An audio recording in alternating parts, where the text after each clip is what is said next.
all week, the talk of the week has been the Lucas Oil races Yes. down there. It was in the 70s, 80s. Warm weather, warm tempers as well, Yes. it seems like. So if we go, Pretty good racing, though. yes, pretty good racing. Then they got all races in. Well, kind of. The yeah, one that took the it. one that had to go 2 days, but Yes. started off with Hudson O'Neill, Tyler Erb winning night 2. Night 3 was Wednesday. It was the one that got rained out. They finished it after Thursday, yeah. Wednesday. I'm sorry, finished it after Thursday. So Yes. Thursday, Stormy Scott won the Thursday show. Josh Richards went on to win the Wednesday show that was After he raced totaled on his Thursday. car. After Yeah. he totaled his car. Yeah, they pulled out a First day, man. backup. And did you see also that Stormy Scott didn't make the Wednesday show? Yes. So they said, actually, because whoever wrecked Thursday for the Thursday show, a couple cars wrecked that couldn't race Wednesday. So he Yeah. would have gotten in on a provisional, but he said he already had too many beers in him because he won. Yeah. So he wasn't able to, he ended up not racing the second show on Thursday, which was the Wednesday show. Yeah. And then Brandon Overton on Friday, Tyler Erb wrapping it up, being the only driver to win multiple shows Yes. on Saturday. And I called the Brandon Overton win. I was pretty impressed with Did you? myself on You that. called him today? You're winning? Oh, I called it Oh, okay. with our buddies Devin and Ryan did. while texting, and I was just like, Overton's due, and then the track latched up anyway, and he kind of went backwards to start there for a while. So I Yes. thought, probably not going to happen, and then sure enough. So Yeah. kind of just go over the results and things that stuck out. Duane actually watched like the whole week of late model I racing, did. believe it or not. I So did. the big thing sticking out is the rough and tumble driving. It seems Yes. like that happened. Freddie Carpenter took a hard tumble. Chase Yeah, Hill- but I think that was just one of those deals. Yeah, I don't think that was No. a racing deal. That It wasn't one of wasn't the the Tyler 8,000 Erb, dirty yeah, sliders. or it wasn't the retribution, Yes. vengeance axe or whatever. So No, that was just a couple guys got squirrely and he's in the wrong place, the wrong time. yeah. So, but regardless, everyone was kind of racing hard. Oh yeah, It's because it's East Bay, man. well, that's It's East Bay. one particular driver kind of said, but It's just like it's the Chili Bowl. yeah, you Yeah, think it's that's a the Chili valid? Bowl. So East Bay also threw a curveball because the track was resurfaced and the new clay lacked grip for like The last couple shows. yeah. Well, the last couple shows it rubbered no, up. the first shows that was just an ice skating slippery, but it was to me that is better than the last couple were just single lane. yeah on the single bottom. lane on the bottom. So lots of curveballs leads to tempers being temper tantrums, what we say, being thrown and all that Could be. stuff. Yes. Yeah, and it looked like it. I mean, guys are going into the corner with their wheels just cranked to the left, Oh, yeah. and they're still going straight towards the wall. Yes. There's a lot of cars hitting a lot of cars. So what do you think? The big one was Tyler Erb, Mason Ziegler kind of Yes. having their spats a couple times throughout the Herb week. got parked on Friday. Yep. Then we didn't talk about that, or well, I know we're Yep. getting there, but Yeah. got parked on Friday, then one on Saturday.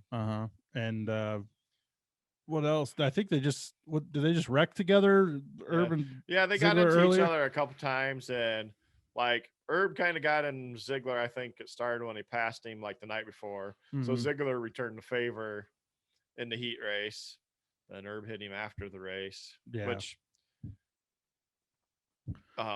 yeah, that was a series rule, using your car as a weapon under to caution me, or I mean, whatever. it's Tyler Herb, and I think they made a knee-jerk reaction too because of who it was, because of what happened last year at the Outlaws. Mhm. To me, that wasn't warranted enough to park him for the night.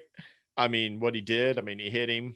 This is Tyler Herb doing Tyler Herb stuff, but it wasn't bad. It wasn't. He didn't turn around and try to hit somebody head on. To me, it is I see why they made the call, because it's whether we like it or not, it's a different Right. story. They made it because that's the rule in the rule book. Right. Obviously, Tyler Erb's history also, Yeah. right? We're not. It's just a way of saying Yeah, nip it in the bud right now, done deal. yeah. This shit's done. So Well, yeah, exactly. that's kind of, I think, the most. It's like being on probation. Yeah, exactly. If you go commit another crime, right, or you could be on probation for murder, but if you shoplift a pack of gum, guess what? Yeah, it doesn't matter. Yeah. So, and I think they probably did him a favor, to be honest. If things would have happened later in the night, then Lucas Oil's in a position where they got to suspend him for a year or whatever the hell Yeah. it is too. So, I don't. Again, it doesn't matter if we like it or not. I see why they made the call, just being in the rule book and Right. stuff. There's a lot of people crashing into a lot of people. So, well, then Ziggler got into it that night too with Chase Youngins. Well, did you see what that was about though? Well, but neither one of them started it the way it sounded. No, it was Chase Youngins. He 100% admitted to starting it. It was retribution from September at Thunder Mountain of last year. He wasn't happy with some things Ziggler did there, like on restarts or whatever. It's from last year. And Ziggler had been. So he tried to take Ziggler out and he ended up flipping himself. Yes, that's exactly what happened. And he admitted to it. It's all on dirt. I mean, in interviews, and he said, you know what, it's just money. We got 6 cars at home is kind of what he said. And I was like, okay. But yeah, he admitted to doing it on purpose after obviously Ziggler getting into other people. Right. Pretty much said he's been hitting people all week, and then he just kind of had enough, and ended up that way. So, but I don't know. I mean, I've seen Ziggler race some, not a lot, but to me, he don't seem like he's really that type of a dirty driver. I mean, I don't think so either. I don't know. I mean, East Bay, him and Tyler got into it, but to me, Tyler got in him the night before, just getting around him, so he kind of repaid it. And and I mean, the way the track is, and the surface, and when he hit Tyler, it wasn't like he took him out. Tyler just kept going, so had a chance to pass him and beat him, but he didn't. Well, my thing is like the way the surface being different and being so slip and slide around. It's like Wolf is the only guy that did it. Yeah, I mean, I've seen a lot of guys do it, not just him. Everyone's getting into each other. Yeah. So that kind of leads us to the Tim McCready comments we've all seen floating around. I like those. Yeah, I do too.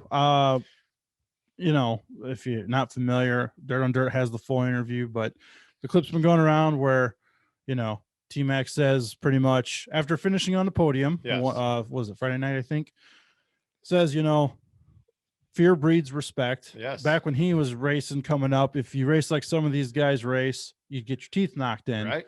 And that's where he says, well, people just keep saying it's East Bay. Yeah. And he says, I don't think that's right. I think people are just, right. He said Steve Shaver told him nobody gets throat punched in the pits anymore. Well, and it's true because like he said, it's 2021. So everybody thinks they're untouchable because one, you have all these little rich participant trophy kids or younger generation that, they didn't get their ass beat when they was young. They got in timeout and you got to prefer. We can't hurt your feelings. The pussy fight America type thing. Okay, so do you think Tyler Erb's in that boat? No. Okay, so why isn't he in that boat? Because he's a badass. He backs it up. With what? He's never fought anyone. But he threatens to. Yeah, he threatens to. It's better than these other guys. What other? I guess the thing I'm not saying he's wrong. Ziggler and Youngins is funny. Ziggler kind of was, they didn't throw down, but somebody needs to. They need to throw down. I don't know if Herb, he's always called everybody out, but has anybody called his bluff? Exactly. I agree. I don't think anybody's called his bluff. So he can be the bully with words until somebody calls his bluff. Maybe he'll get his ass knocked out. But I mean, I agree with McCready to a point, but like you said, people say, "Oh, it's the Chili Bowl." There's another example of, yeah, but it's an accepted excuse. It's the Chili Bowl is accepted. Unless you're Ryan Burnell, then it's not the Chili Bowl. Yes, it's exactly. Because you hit the wrong guy. Yes, but it's Chili Bowl 99 out of 100 hits. It's Chili Bowl unless you're Ryan Burnell. But Ziggler even said in his interview on Dirt, him and Josh Richards last year, the year before, whatever, had a problem. Mm-hmm. He's like, every time we got next to each other, we raced each other like assholes, pretty much. He said, and he even said, he's like, hopefully me and Chase can sit down and talk it out because that's what him and Richards did. And we said, listen, let's race each other like we're racing Jimmy Owens, because Jimmy Owens is known as being one of the most respectful guys on the track. Right. So he's more of a talk it out kind of guy. I'm more of a talk it out kind of guy myself. Well, that's because you're the participation generation, Well, also there's a lot of money involved in trophies, this shit, and and it depends what kind of driver you are. If you mean to hit people, then it's one thing. Do you like Jack Hewitt? Yeah, I have no problem with Jack Hewitt. How many times did he talk to people? Talk to people? Yeah. I mean, he probably punched people. He did. Good. That's fine. What I mean. He didn't just talk about it though. I know. Tyler Erb seems to always. I like Tyler Erb. Don't get me wrong. Right. But I'm just. Well, he's a lot of talk. I'm being the devil's advocate here when we say, well, Tyler Erb's a badass. What has he done? He hasn't fought nobody. Yeah. I mean, he fought Hudson O'Neal one time, right? But if got a sucker punch in, that was about it. But if somebody lays on him, he gives it back. And if they trash their shit, they trash their shit, which I don't agree on trashing the shit. That's part of the deal. Yeah. You got these young kids. That's the deal is you don't trash the shit, you beat the shit out of each other. Right. Because like youngins had, I got 6 cars. Who gives a shit if I trash somebody else's stuff? Exactly. I thought that was not a good comment by him necessarily. Well, but that's the attitude of a lot of these people. Look at USAC midgets. All these kids paying $200,000. Chris Wyndham takes out a guy saying, "Yeah, I took him out of the championship." Yeah. So whatever, it happens. Yeah. And it's kind of his team. I mean, NOS Energy teammate. Right. But I don't think Wyndham's one of those guys that had a pocket full of money like some of these guys. I don't think so either. But I mean, it's a problem of some of them never working, just having daddy say, okay, or grandpa or whoever here, go play. Oh, well. And every time they whine, they just get more. And another toy. One that comes to my mind is Tanner Thorson. Right. Oh yeah. He was known for driving like an asshole, then having the security guards. He talks a lot of shit too, and he's never. And now he's older. I don't know if it's changed. But you know, I remember when he was going to go after Sammy at Chili Bowl a couple years ago. But that's one thing about Sammy. Even though he's 60-some years old, he's still not afraid to get in a little scuffle with somebody. Yeah, I mean, I grew up in. So you know, Duane points out that I'm in that generation. But it's a participation trophy. You gotta remember who my uncle was, though. I know.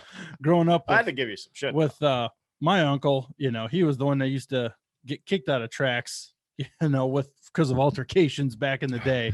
Obviously, when he got older, it changed a little bit. He was still as fiery as anybody, but he just knew to let shit go a little easier than others. But locally here, we don't have that much of a problem with it. Not too much. We're seeing it. Had a little incident last year, but what the hell? Yeah, a little incident though, which is not so bad. But to me, there's nothing wrong with that. There really isn't. Yeah, and I don't understand. So here's something. Now you're Mr. P.T. Barnum, so you'd rather throw a fucking wrestling match on the front stretch than anything. But when you're a series with big name sponsors, right? That's the push pull there is to deal with. Like we want to keep it real. We want to be original. We want to be edgy, but at the same time, the people spending the money to fund your shit maybe aren't necessarily. But that's the problem. All about that nowadays. It's so we got to be politically correct, pussyfied about everything. I mean, seriously about everything. Like I said, and I don't know. Look at how some of these people's lost sponsors over dumb stuff. And stuff like that. Same thing could happen to the series. But what does it draw? What are we talking about? All the fights and all the action, because something actually happened besides the cookie cutter Jimmy Johnson interview or Jeff Gordon interview or my car was fat, and love Dale Blaney to death, but his interviews, they're never. Yeah. He was known for being one of those clean drivers. Yeah, my cars, and there's nothing wrong, but like I said, everybody's got the. My car is really good. I like it. So, get some flair in there. Get some. But so if Lucas Oil says I want to sponsor the AFCS series, and then an incident happens, and they say, "Hey, that shit doesn't fly," or we're pulling our money, what's Duane do? I don't know. It's a good question. I mean, that's what you're like. Hey, Tyler Urban has a ride. His car owner's all about it.